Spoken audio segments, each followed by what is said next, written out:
ప్రార్థించుదాము.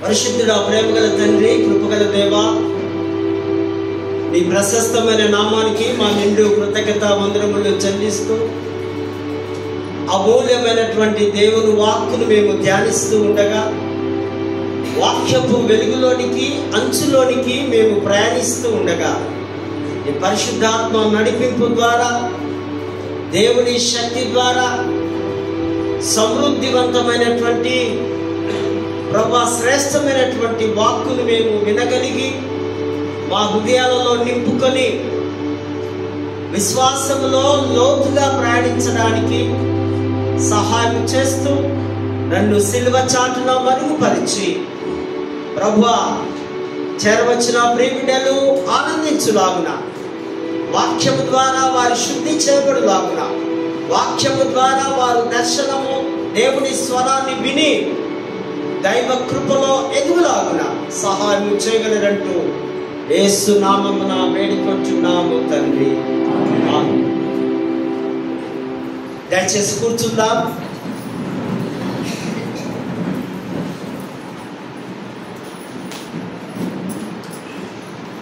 దేవుని పరిశుద్ధ నామానికి మహిమ కలుగునుగాక. చేరవచ్చిన దైవిక కుటుంబం అంతటి కూడా యేసుక్రీస్తు నామములో మీకు ఉదయకాల శుభములు, దైవాశీస్సులు తెలియపరుస్తున్నాం. ఈ శ్రేష్టమైన ఘనమైన ఈ దివ్యమైన భాగ్యాన్ని అనుగ్రహించిన అధ్యక్ష మండలకు పీఠాధిపతి గారైనటువంటి right reverend professor doctor Reuben Mark తండ్రి గారికి, వైస్ చైర్మన్ బి విన్స్టన్ గురువుల వారికి, మిగతా అధ్యక్ష మండలకు, గురువులు, నాయకులు, ఆఫీసర్స్, పెద్దలకు, మరి అదేవిధంగా దూర ప్రాంతం నుంచి వీక్షిస్తున్నటువంటి మా స్నేహితులు, మా కుటుంబ సభ్యులు అందరికీ కూడా క్రీస్తు నామములో ఈ ఉదయకాల దైవ శుభములు, దైవ దీవెనలు ప్రత్యేకముగా నేను మీకు అనుగ్రహిస్తూ ఉంటున్నాను.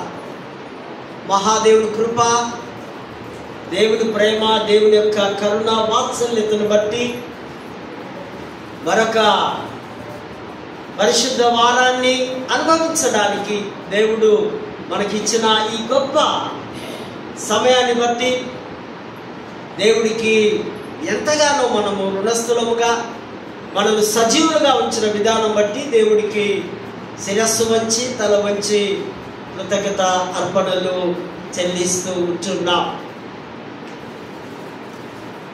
ప్రాముఖ్యంగా ఈ దినం మదర్స్ డే.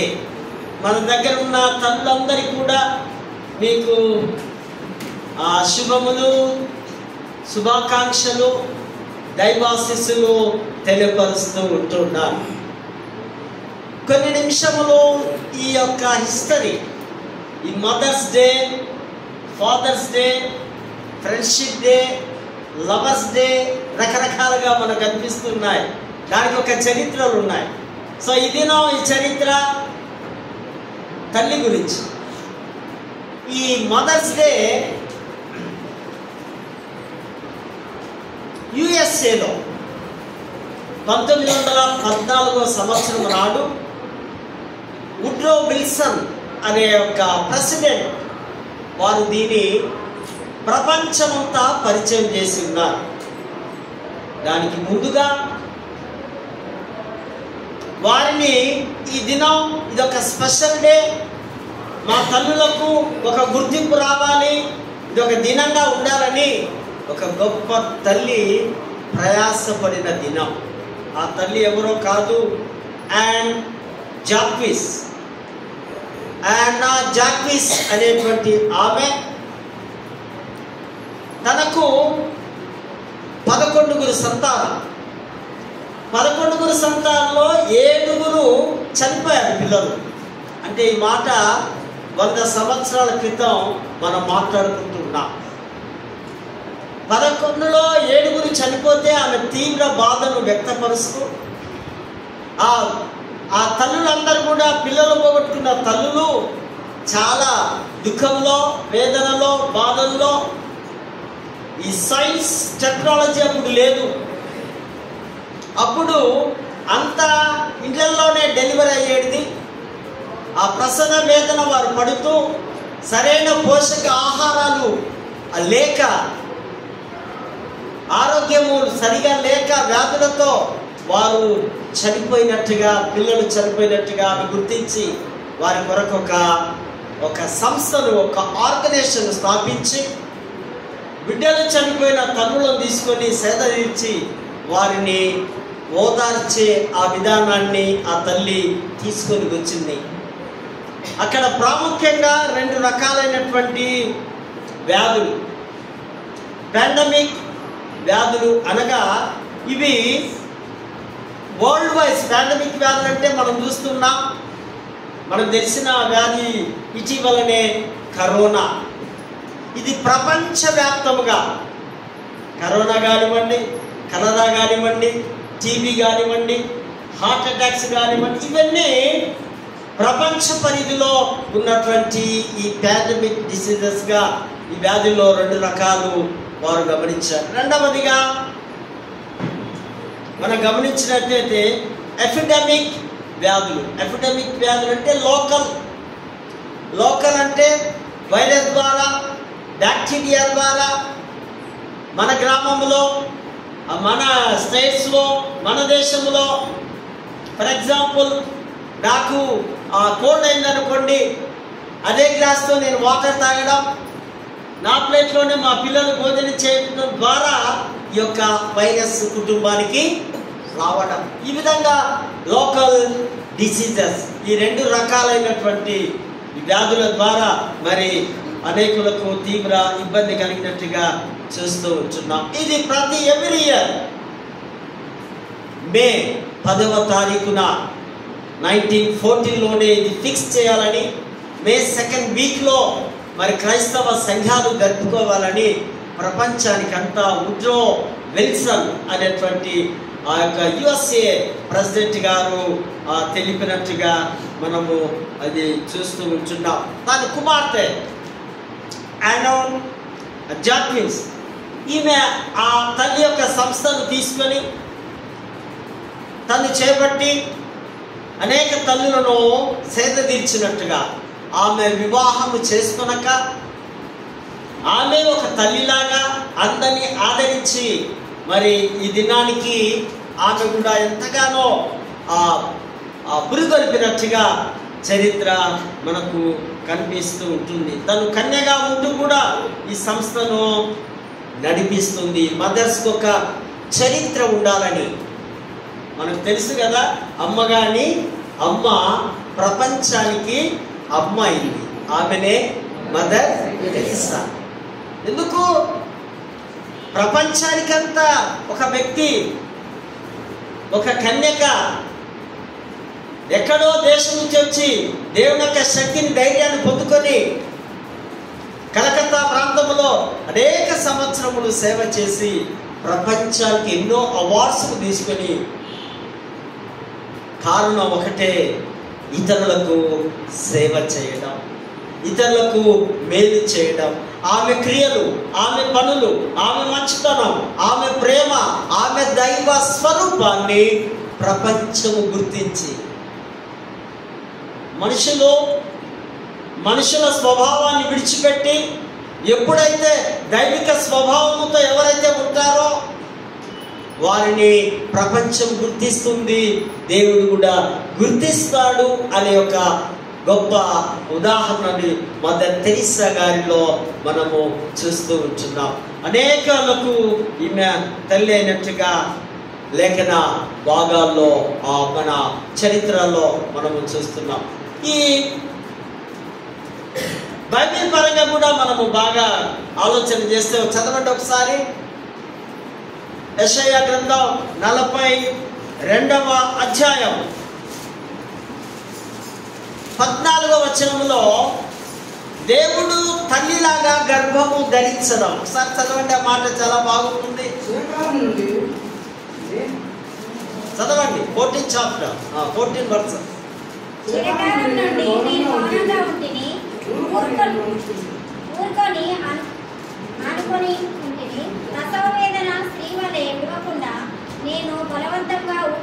చాలు. ప్రసన్న వేదన పడుతున్నట్టు దేవుడు తన బిడ్డల ఎడల, ఇజ్రాయేల్ ప్రజల ఎడల వారు పాపంలో శాపంలో విగ్రహాలు ఉన్నప్పుడు ఆ ప్రసన్న వేదన అది ఎవరు తెలుస్తుంది? ఈ కాలము ఇప్పటి తల్లులకు తెలియదు. రీసెంట్లీ 10 years ఉన్న తల్లులకు కూడా ఇది అర్థము కాదు. ప్రసన్న వేదన ఇప్పుడంతా ఏమొచ్చినాయి, పెయిన్ లేకుండా నీవు డెలివరీ కావడం కూడా ఈజీనే. అంత టెక్నాలజీ ప్రపంచం నిజంగా ఘోరం. ఆ దినాల్లో మా తల్లులు అయితే వారికి ఏ డాక్టర్ ఎవరు కూడా తెలియదు. ఇక్కడున్న వారికి కూడా తెలియదు. బహుశా 40-50 సంవత్సరాల కిందట ఉన్న తల్లులు మీ పిల్లలను మీ గ్రామాల్లో, మీ టౌన్లో, అక్కడ ఇక్కడ మీరు కన్నా. ప్రసన్న వేదన మరో జన్మ. కొద్దిమంది ఆ ప్రసవిస్తున్న సమయంలోనే చనిపోతారు తల్లులు కదండి. అందుకనే ప్రసన్న వేదన. ఒక బోన్స్ మన బాడీలో ఏదైనా ఫ్రాక్చర్ అయిందనుకోండి, అది ఎంతో పెయిన్ కలిగిస్తుంది. సో అంతకంటే ఎక్కువగా ఆ సమయంలో, ఆ డెలివరీ టైంలో ఉంటుందని ఈ యొక్క తల్లి అయిన దేవుడు. జనరల్గా మనం ఏమంటాం, తండ్రి దేవుడు, కుమారుడు దేవుడు, పరిశుద్ధాత్మ దేవుడు అంటాం. కానీ ఇక్కడ ఈ థీమ్కు తల్లి అయిన దేవుడు అని మనం అర్థం చేసుకోవాలి. తల్లి ఆయనే, తండ్రి ఆయనే, కుమారుడు ఆయనే. ఆయన ప్రసన్న వేదన చెంది మనందరినీ కన్నాడు. హల్లెలూయా, హల్లెలూయా. మరొక మాట చూద్దాం. అదే ఆ బుక్లోనే 49వ అధ్యాయం 15వ వచనములో చంటి బిడ్డలను ఆదరించినట్టుగా 15వ వచనం. స్త్రీ తన గర్భమున పుట్టిన బిడ్డలు మరణింపకుండా తన చంటి బిడ్డలను మర్చున, ఆయన మర్చులు దాని లేనని మరువదు. చాలు. ఒకవేళ ఆ తల్లి మరచినా, ఒకవేళ ఆ తల్లి విడిచినా, నేను మాత్రం నిన్ను తల్లిలా కాపాడుతా. తల్లిలా కాపాడడం, తల్లిలా లాలించడం, తల్లిలాగా పోషించడం, తల్లిలాగా జీవాన్ని ఇవ్వడం, తల్లిలాగా ఆహారాన్ని ఇవ్వడం, ఇదంతా కేవలం ఆ మహాదేవుడు చేస్తున్నాడనే సత్యాన్ని మనము అర్థం చేసుకోవాల్సిన అవసరం ఉంది. చివరిగా అదే బుక్లో 66వ అధ్యాయము 11వ వచనంలో చూస్తే తన బిడ్డను ఆదరించినట్టుగా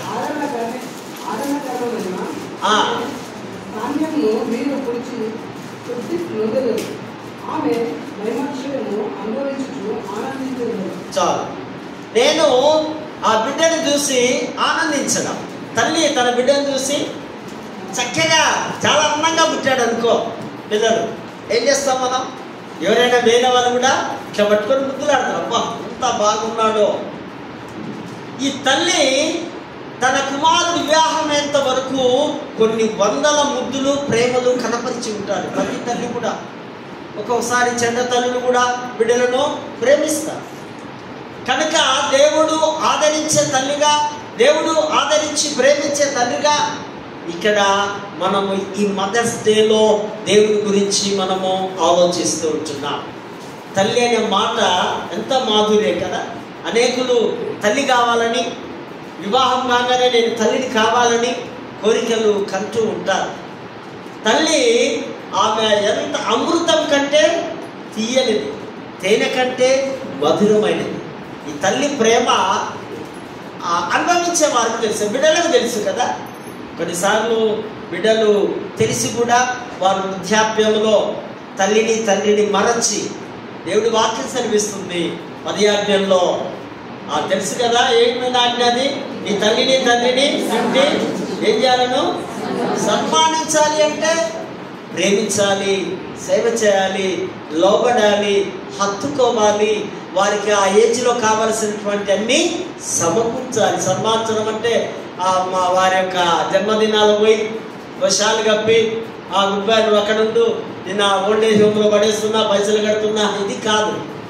కుమారుడిగా, కుమార్తెగా నీ తల్లిని తండ్రిని ఆ వయసులో నీకు సేవ చేస్తూ, నీ చిన్నప్పుడు ఏ విధంగా వారు నిన్ను ఎత్తుకొని ముద్దాడి పెంచారో నీవు అదే స్థాయిలో వారి రుణాన్ని తీర్చుకోవాలి. అప్పుడే నీవు దీర్ఘాయుష్యుడు అవుతావు. దీర్ఘాయుష్యుడు అంటే జీవిత కాలము నిరంతరము జీవించేవాడమని అర్థం. కనుక తల్లిలకు ఈ యొక్క ప్రత్యేకమైన ఈ యొక్క దినాన్ని మరి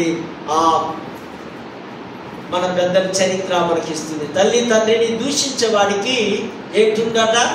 వానికి మరణ శిక్ష ఉంది అని దేవుడి వాక్యంలో మనము చూస్తూ ఉంటున్నాం.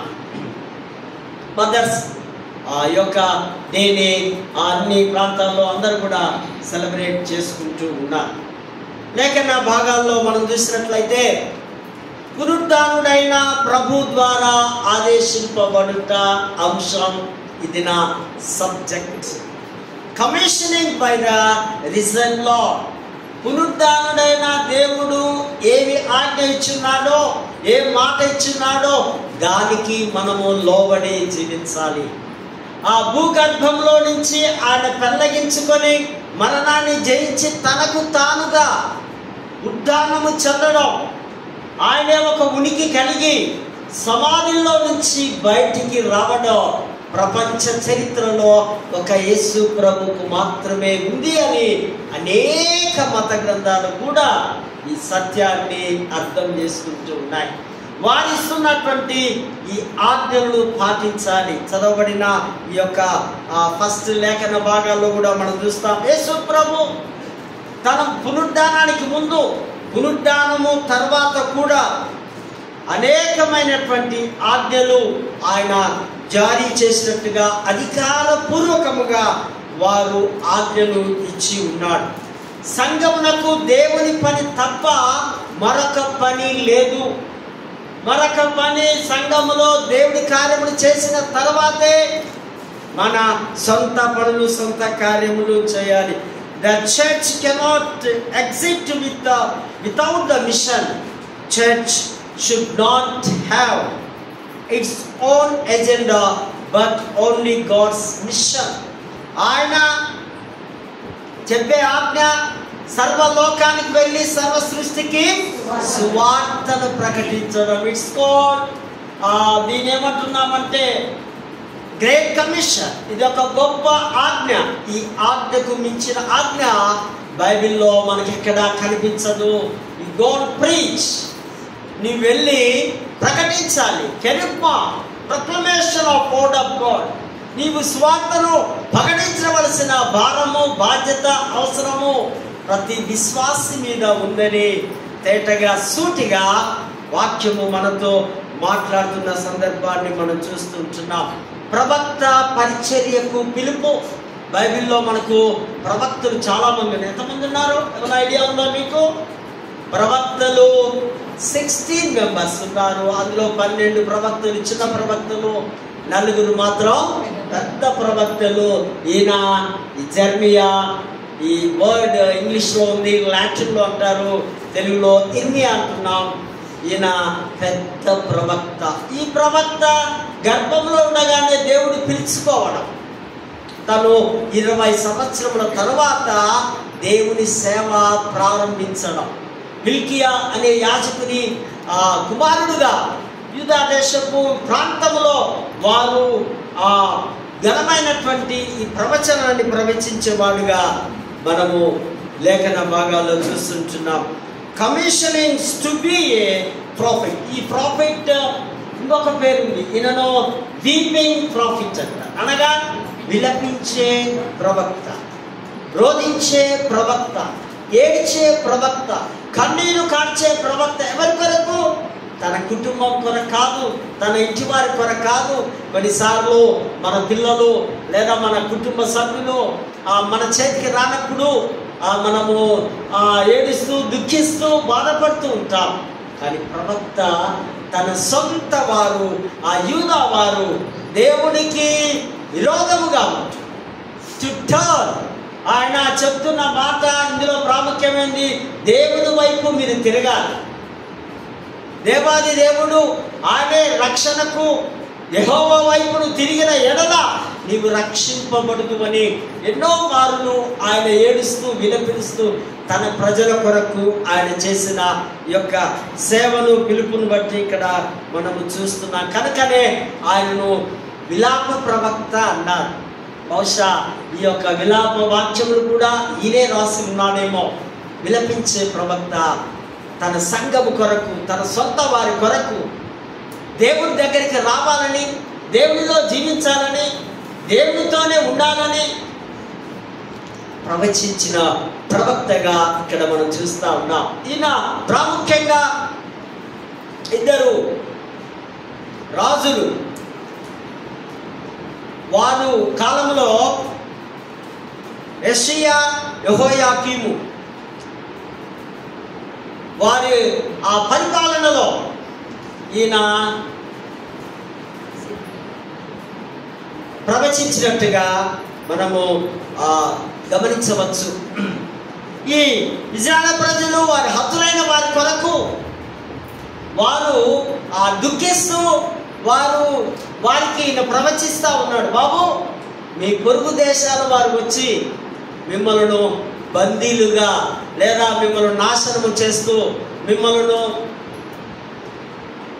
చెరసాలలోనికి తీసుకొని వెళ్తారని ఆయన ప్రవచించున్నాడు. ప్రవచించినట్టుగానే క్రీస్తు పూర్వం 586వ సంవత్సరంలో రాజైన నెబుకద్నెజరు వచ్చి తన దండుతో వచ్చి ఆ యెరూషలేము ఆ పట్టణాన్ని, దేవాలయాన్ని నాశనం చేసినట్టుగా తిరిగి ఆ కోరేషు రాజు ద్వారా ప్రవచిస్తున్నాడు. తిరిగి మళ్ళీ వీరు వస్తారు, దేవుని యొక్క ప్రేమ కనికరం ద్వారా తిరిగి వస్తారంటే క్రీస్తు పూర్వం 538వ సంవత్సరమున వారు తిరిగి ఆ చెర నుంచి 70 సంవత్సరం తర్వాత వారు యెరూషలేముకి దేవాలయంలో కట్టుకున్నట్టుగా మనము చూస్తూ ఉంటున్నాం.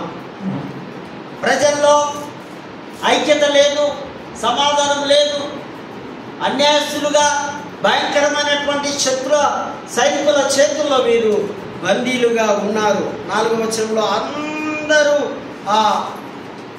దగ, అన్యాయము, మోసముతో ప్రజలు ఇట్లాగే ఉన్నారు. యూదా ప్రజలు, ఇశ్రాయేలు ప్రజలు వారి పరిపాలించి వారి మీద పెత్తనం చేసే నాయకులు కూడా ఈ భయంకరమైన స్థితిలో ఉన్నారు. వారి కొరకు ప్రవక్త ప్రవచిస్తున్నట్టుగా చూస్తూ వారు నమ్మద్దని ఎన్నో పర్యాలు చెప్తూ ఉంటున్నాడు. 10వ వచనంలో యెరూషలేము వాడు దిబ్బలాగా చేస్తారు. దిబ్బ అంటే మనకు తెలుసు కదండి.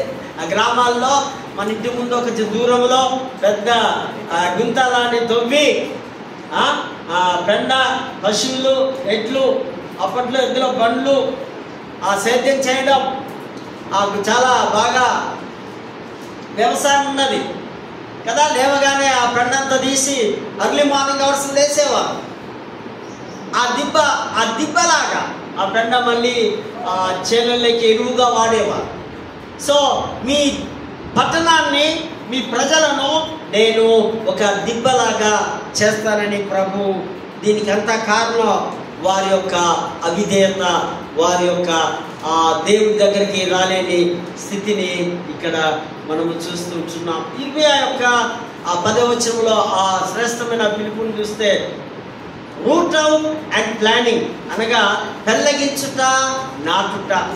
మరొకటి డిస్ట్రక్షన్ అండ్ కన్స్ట్రక్షన్ అనగా పడగొట్టుట, కట్టుట. దేవుడు మాట్లాడుతున్నాడు.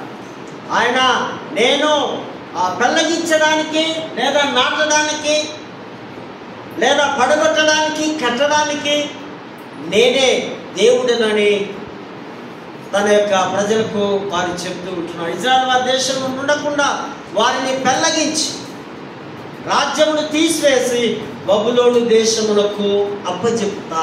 ఇది పెళ్ళగించడం అంటే దీని యొక్క భావనను ఇక్కడ ప్రవక్త ప్రజలతో మాట్లాడుతున్నాడు. అయితే మరలా వారిని విడిపించి ఆ యొక్క దేశం నుంచి వారిని విడిపించి కోరేషు రాజు ద్వారా విడిపించి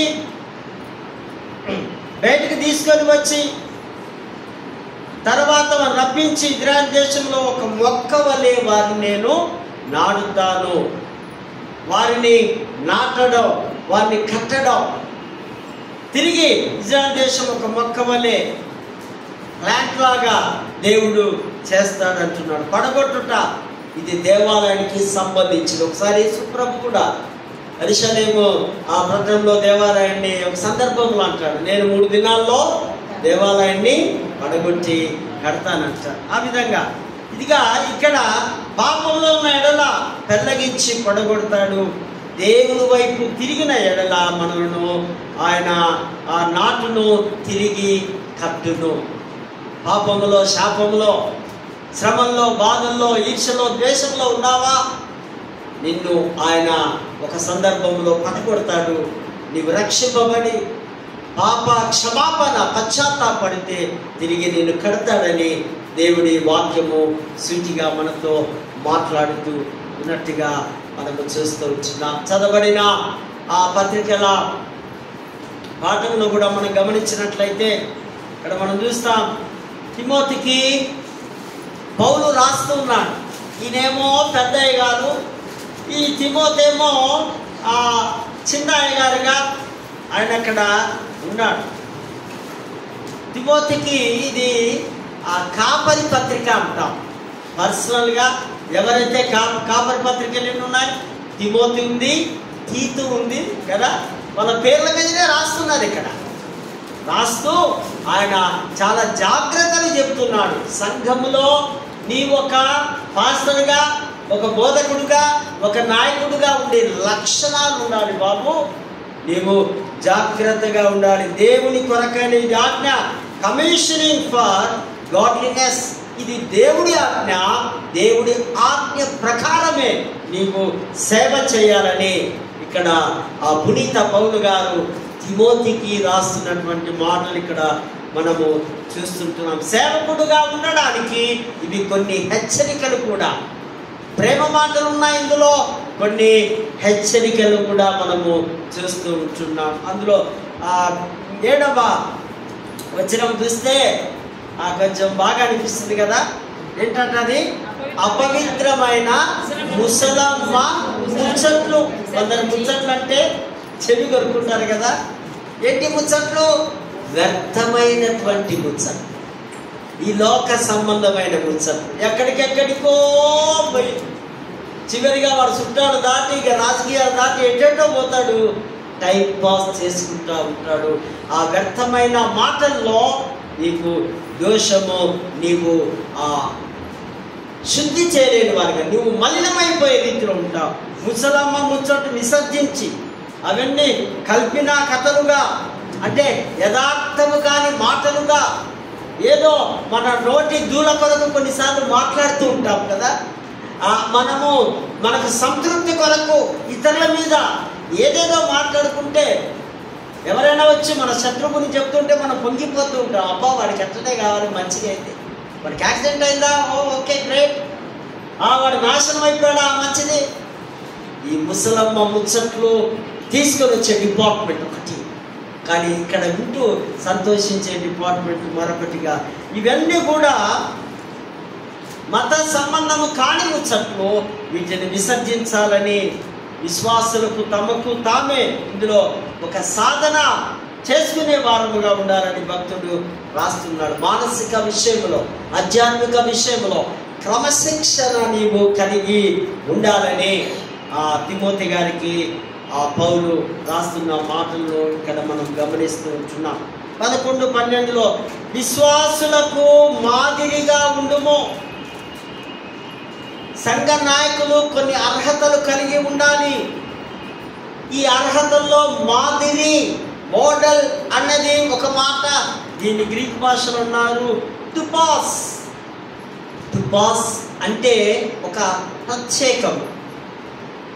సంఘము దేవుని గురించి నేర్చుకున్న ఆ బిడ్డలు ఒక విధంగా జీవిస్తే, నీవు వారికి ఒక నాయకుడిగా, ఒక ఆత్మీయ తండ్రిగా ఉన్నప్పుడు నువ్వు టుపాస్గా, ఒక ప్రత్యేకించబడ్డ వ్యక్తివిగా, అభిషేకించబడ్డ వ్యక్తివిగా, దేవుని కొరకు ప్రాణాన్ని అర్పించే వ్యక్తివిగా, సమస్తము దేవుడియే ఆధారం అని భావించే వ్యక్తుడిగా నీవు వారికి మోడల్గా, నువ్వు టుపాస్గా ఉండాలని, ఆదర్శవంతముగా ఉండాలని, నమూనాగా ఉండాలని, మేలు చేసేవాడిగా ఉండాలని ఇక్కడ పౌలు రాస్తున్న మాటలు ఇక్కడ చూస్తుంటున్నాం. కాపరికి, విశ్వాసానికి, పవిత్రతకు, భక్తికి ఆదర్శంగా ఉండాలి. విశ్వాసుల కంటే ఎక్కువ భక్తి ఉండాలి. విశ్వాసుల కంటే ఎక్కువ చదివేవాడిగా, బోధించేవాడిగా, ప్రార్థించేవాడిగా ఉండాలి. కొన్నిసార్లు అప్పుడే ఫస్ట్ ఇయర్లో సెకండ్ ఇయర్లో సేవకు వెళుతున్నప్పుడు గ్రామాలలో కూడా కొద్దిమంది పెద్ద మనుషులు బాగా క్వాలిఫైడ్స్ వాళ్ళు ఉంటే ఈ వెళ్ళిన నూతనమైన అయ్యగారికి ఏం చెప్పేది అర్థం కాకపోతే వారు బాగా తెలిసిన వారు ఉంటారు కొద్దిమంది. అప్పుడు వాళ్ళు అనుకుంటారు, అయ్యో ఇప్పుడిప్పుడే వస్తున్నాడు కదా, ఇంకా సరిగా ఏమి చెప్పడమో రావడం లేదు. సో ఆ విధంగా వారికంటే నీవు ప్రార్థించడము ధ్యానించడంలో ఉండాలని చెప్తూ ఉంటున్నాడు. 13వ వచనంలో చదువుట ఎందును బోధించుట ఎందును, యూదులకు బోధించుట చాలా ఇష్టం. ఆ దినాల్లో సమాజ మందిరానికి వెళ్ళి యేసు ప్రభు బోధించేవాడు. సునగోగ్ అంటారు గ్రీక్ భాషలో. సునగోగు అంటే ఒక 10 మంది కలిసి ఎక్కడ కూడుకుంటారో అదే సంఘం. ఆ సమాజ మందిరాలే రాను రాను కాస్త ఇప్పుడు ఏమైపోయాట, చర్చ్, ఎక్లేషియా, సంఘం అయింది, చర్చ్ అయింది, మందిరం అయింది. ఈ యొక్క సమాజ మందిరంలో రబ్బీలు ఉంటారు. రబ్బీలు అంటే బోధకులు, బోధించేవారు. ఈ సమాజ మందిరంలో యూదులకు బోధించేవాడిగా నువ్వు ఉండాలి, ఉపదేశించేవాడిగా ఉండాలి. క్రైస్తవ విశ్వాస సిద్ధాంతాలను నువ్వు నేర్పించాలి అని పౌలు తిమోతి గారికి రాస్తున్న మాటలు ఇక్కడ చూస్తాం. చివరిగా 14వ వచనంలో పెద్దలు హస్త నిక్షేపణము చేయగా పరిచర్య కొరకు ట్రైనింగ్ అయిపోయిన తర్వాత డీకన్ ఆర్డినేషన్లో, మన సిద్ధాంతాల్లో, మన చర్చ్ ఆఫ్ సౌత్ ఇండియా పెద్దలు అనగా అధ్యక్షులు, ఎపిస్కోపల్ మినిస్ట్రీ అంటాము. అందుకే బాగా వినండి, ఇదంతా హిస్టరీ, చరిత్ర, క్వాలిఫైడ్స్ అయ్యగారు ఉన్నప్పుడు జాగ్రత్తగా నేర్చుకోవాలి, వినాలి, హృదయంలో రాసుకోవాలి. ఈ బిషప్ అధ్యక్షులు హస్త నిక్షేపము చేయగా వారొక పరిశుద్ధ గ్రంథం కూడా మాకు బహుకరిస్తారు, మాతో కొన్ని ప్రమాణాలు తీసుకుంటారు. ఇదిగో ఇప్పటి నుంచి నీ సొంత పనులను, సొంత వారిని విడిచి నీవు దేవుడి కొరకు, దేవుడి సంఘం కొరకే పని చేయాలని వారు చేతులు ఉంచి ప్రార్థించి మాతో ఆ ఓతు తీసుకొని సేవకు, సంఘాలకు వారు పెద్దలు పంపిస్తారు. హస్త నిక్షేపము చేసినప్పుడు మా మీదికి పరిశుద్ధాత్మ దేవుడి శక్తి దిగి వచ్చినప్పుడు మీరు పరిపూర్ణ బోధకులుగా, సేవకులుగా అనేక గ్రామాల్లో, పట్టణాల్లో వాక్యాన్ని వెదజల్లుతూ ఉంటారు. దేవుడి సేవ ఇది చాలా కీలకమైనది. ఇది ఆధ్యాత్మిక సామర్థ్యాలను కూడా ఇచ్చే ఆ పరిచర్యగా ఉన్నట్టుగా ఉంది. సువార్తల పాఠంలో కూడా మనము గమనించినట్లయితే యోహాను సువార్తలో యేసు ప్రభు తన శిష్యులకు ప్రత్యక్షము కావడం, పునరుద్ధానమైన తర్వాత శిష్యులు చూద్దామని, శిష్యులు ఎక్కడున్నారు? పాపం ఏంటంటే వాళ్ళలో ఏముంది, భయపడి తలుపులు వేసుకొని. మీరు ఊరెళ్తున్నారు అనుకోండి, ఊరెళ్తే ఏం చేస్తాం? తలుపులు వేసి, పెద్ద పెద్ద లాక్స్ వేసి, దొంగలకు భయపడి, సమాజానికి భయపడి, మనుషులకు భయపడి, అయ్యో నా వస్తువులు, నా ఇల్లు ఏమవుతుందో అని భయపడి వెళ్ళినట్టుగా వీరు యూదులకు భయపడ్డారు. అండ్ రోమా సామ్రాజ్యపు చక్రవర్తులు, ఆ నాయకులు, ఆ సైన్యానికి అడ్రస్ తెలిస్తే, మొన్ననే కదా యేసు ప్రభువుని సిలువ చంపినారు, యేసు అనుచరులు మేము, మమ్మల్ని కూడా చంపేస్తాం. ఎందుకు? కారణం వారి మీదికి ఇంకా పరిశుద్ధాత్మ శక్తి రాలేదు. 3.5 సంవత్సరం ట్రైనింగ్ చనిపోలేదు. ఆ ట్రైనింగ్ తీసుకున్నారు కానీ వాళ్ళ లోపల భయం ఇంకా పోలేదు. వారు భయపడి గజగజ ఉనికి తలుపులు వేసుకొని ఉంటే ప్రభు వస్తూ ఉన్నాడు. తలుపులు వేసినట్టుగానే ఉన్నాయి, అన్నీ అట్లనే ఉన్నాయి. ఆయన వచ్చి రాగానే ఒక అద్భుతమైన మాట, షాలే సలాం, సమాధానం, మీకు పీస్, సమాధానం ఇస్తూ ఉన్నారు. యెషయా గ్రంథం 9వ అధ్యాయం 6వ వచనంలో కూడా సమాధానకర్త, అధిపతి అయిన దేవుడు ఆయనకు పేరుంది. Kolossi 1వ అధ్యాయము 19వ వచనంలో కూడా చూస్తాం, యేసుక్రీస్తు శిలువ రక్తము ద్వారా మీకు సమాధానము సంధి కలుగుతూ ఉంది. ఎంత అద్భుతమైన మాట! కొలస్సీ సంఘానికి పౌలు రాస్తున్నాడు. ఈ మాట చాలా శ్రేష్టమైన మాటగా, అద్భుతమైన మాటగా, ఆయన శిలువ రక్తము ద్వారానే మీకు సమాధానము, ఈ మొదటి సమాధానాన్ని యేసు ప్రభు ఇస్తున్నాడు. ఇస్తూ వారిని తన సేవ కొరకు సిద్ధపరుస్తూ ఉన్నట్టుగా ఇక్కడ మనం చూస్తుంటున్నాం. పీస్, అందుకే మనం కూడా పీస్ తీసుకుంటాం కదా హోలీ కమ్యూనియన్లో.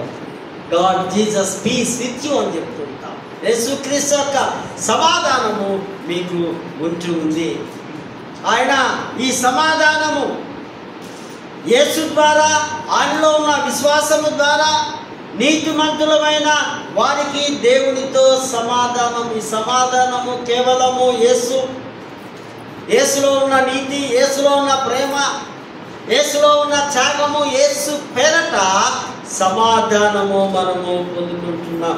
నీతిమంతులైన వారు, పరిశుద్ధులైన వారు, మార్చబడ్డ వారు, దేవుని కొరకే ప్రత్యేకముగా జీవిస్తున్నటువంటి వారు సమాధానాన్ని తీసుకోవాలి, సమాధానముతో నింపబడాలి. ఈ సమాధానాన్ని అక్కడ ఇస్తున్నట్టుగా మనము చూస్తూ ఉంటున్నాం. ఈ సమాధానం విమోచనాత్మకమైనటువంటి సమాధానం. యేసు ప్రభు యొక్క సమాధానం మిమ్మల్ని విడిపిస్తుంది. సింపుల్. ఎందులో నుంచి? పాపం నుంచి, శాపం నుంచి, ద్వేషం నుంచి, కోపం నుంచి, అసూయ నుంచి, విగ్రహారాధన నుంచి, ఇంకెన్నెన్నా చెప్పుకోండి. విమోచనాత్మకమైన రెడీమింగ్ పీస్, ఇది విడిపించేదిగా, ఆ విడుదలనిచ్చే యేసు ద్వారానే మనము సమాధానము పొందుతున్నామని దేవుడి వాక్యం. దేవుడితో సమాధానం, మానవుడికి దేవుడికి తెగిపోయిన ఆ సంబంధాన్ని యేసు ప్రభు ద్వారా తిరిగి సమాధానం మనము పొంది ఉన్నామని దేవుడి వాక్యం ఇక్కడ ఆ సూటిగా మాట్లాడుతుంది. అందుకే మత్తయి సువార్త 11:28లో ప్రయాసపడి భారం మోస్తున్న సమస్త జనులారా నా యొద్దకు రండి, మీకు నేను విశ్రాంతిని, సమాధానాన్ని ఇస్తా. ప్రభు దగ్గరికి వస్తే అన్నీ మనకు దొరుకుతాయని దేవుడి వాక్యము సెలవిస్తుంది. అదేవిధంగా 29వ వచనంలో నా కాడి ఎత్తుకొని మీరు మోయండి. కాడి అనే ఆ సిలువ, యేసు ప్రభు సిలువ ఎవరు మోస్తారు? వారట సరాసరి ఆయన ఉండే స్థలంలోనికి వెళతారని దేవుడి వాక్యం మనతో మాట్లాడుతూ ఉన్నట్టుగా మనము చూస్తూ ఉంటున్నాం. కనుక ఈ వాగ్దానాలన్నీ దేవుడు మరి నెరవేరుస్తూ ఉంటున్నాడు. మరి అంటున్నాడు ఆయన, ఆ యేసు ప్రభు అంటాడు ప్రభుతో, దేవుడితో, నీవు నన్ను ఈ లోకంలోనికి ఏ విధంగా పంపినావో నేను కూడా వీరిని అనగా శిష్యులను నీ పేరట లోకములోనికి పంపుతూ ఉన్నాను. మీరు వెళ్ళి సర్వ సృష్టికి సువార్తను ప్రకటిస్తారు అని ఆ 17-18లో మనం చూస్తాం. 22వ వచనంలో వారి మీద పరిశుద్ధాత్మను పొందండి. ఆయన ఇంకొక సమాధానం ఏంటంటే పరిశుద్ధాత్మ రావడం. పరిశుద్ధాత్మ వారి మీదకి రాకముందు గొప్ప కార్యాలేమి చేయలేదు కదా. పరిశుద్ధాత్మ లేకనే ఆ కల్వరి కొండ మీద ఆయనను సిలువలో వేసి చంపుతున్నప్పుడు నీలాగా నాలాగా మామూలు వ్యక్తులాగా ఉండి మాకెందుకు పోయి లొల్లితో ఇక నా మమ్మల్ని కూడా కథం పట్టిస్తారని పారిపోయారు. కారణం పరిశుద్ధాత్మ శక్తి వారు లేదు. ఇదిగో ఇప్పుడు మీకు నేను పరిశుద్ధాత్మను ఇస్తూ ఉన్నాను.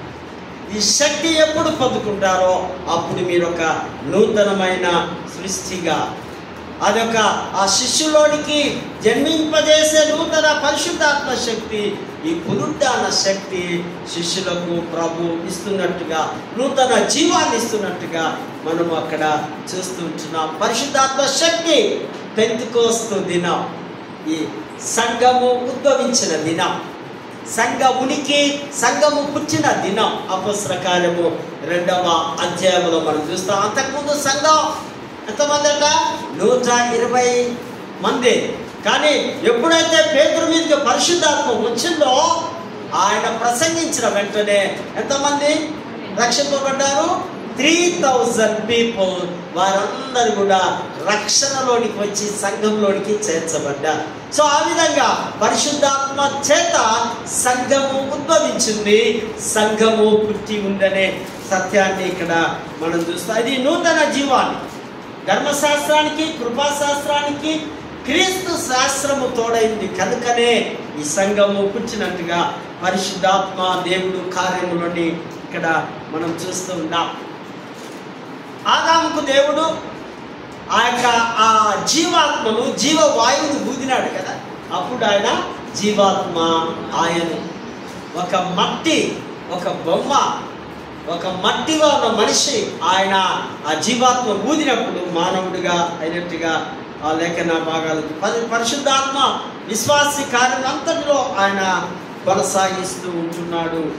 యోహాను సువార్త 14:15 ఆయన మీద చూడండి 22వ వచనం ఊదడం, గ్రీకు భాషలో ఎంపూసాలో ఊదడం.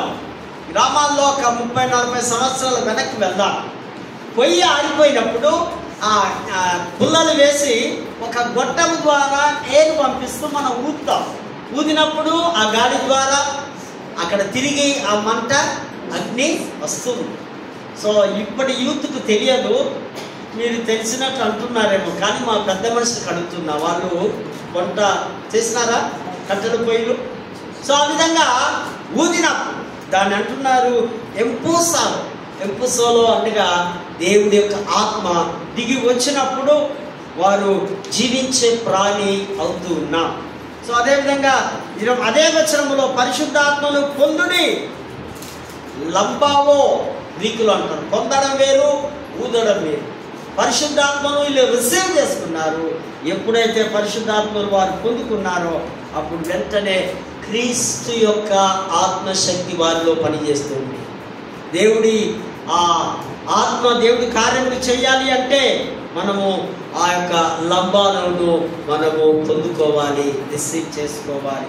పశ్చాత్తాపడి క్రీస్తులో ఎవరైతే నమ్మకం ఉన్న వారికి దేవుడు క్షమించి వారికి పరిశుద్ధాత్మ శక్తిని ఇవ్వగలడు. పాపములు క్షమించే అధికారం కూడా, మీరు ఎవరి పాపములు క్షమిస్తారో అవి క్షమింపబడతాయి అని వారికి ఒక గొప్ప లైసెన్స్ లాంటిది ఇస్తున్నారు శిష్యులకు.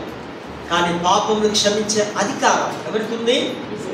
దేవుడికి మాత్రమే ఉంది. ఒకసారి చూడండి, మార్కు సువార్త 2వ అధ్యాయంలో ఒక వ్యక్తి వస్తాడు. ఒక 4 ఫ్రెండ్స్ ఆ పెరాలసిస్ ఆ పక్షవాతంతో దిగిపోయినప్పుడు యేసు ప్రభు వారు చూసి, కుమారుడా నీ పాపములు క్షమించబడ్డాయి. వచ్చిందేమో రోగం పోవడానికి, కానీ ఇక్కడ యేసుక్రీస్తు వారు అంటున్నారు నీ పాపములు క్షమించబడ్డాయి.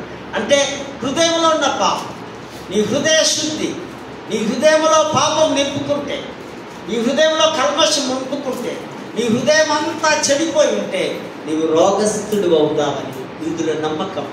సో ప్రభు అక్కడ వారిని బాగు చేసినట్టుగా అక్కడ లేఖన భాగాలు చూస్తాం. క్రీస్తునందు ప్రేమైనటువంటి వారలారా, యేసు క్రీస్తు యొక్క ఆజ్ఞకు లోబడితే, యేసు క్రీస్తు యొక్క మాటలకు బోధలకు ఆజ్ఞకు లోబడి మన లోకంలోకి వెళ్ళి దేవుడి సేవ చేస్తూ సిలువను గురించి ఎప్పుడైతే మనం ఇతరులకు ప్రకటిస్తామో అప్పుడు జీవ గ్రంథములో నీ పేరు నా పేరు లిఖించబడి మనమందరము దైవ కృపలో దేవుని రాజ్యంలో ఉంటాం. అటువంటి కృప, పరిశుద్ధాత్మ నడిపింపు, దైవాశీస్సులో దేవుడు మనకు అనుగ్రహించునుగా. ప్రార్థించుదాం. ప్రేమగల తండ్రి, నీకు వందనాలు. 2 నిమిషాలు దేవుని వాక్యాన్ని మేము అర్థం చేసుకుంటాం. నా ప్రభువా, మేము కూడా ఇతరులను ప్రేమించేవారంగా, ఇతరులకు క్రీస్తుని గురించి బోధించేవారంగా, క్రీస్తు ఆజ్ఞానుసారంగా బ్రతివారుగా ఉంటే మమ్మలను మా సంఘాలను దీవిస్తూ మా అందరి ద్వారా మీరే ఘనత మహిమ ప్రభావములు పొందగలరండి. యేసు నామమున వేడుకుంటున్నాము తండ్రి.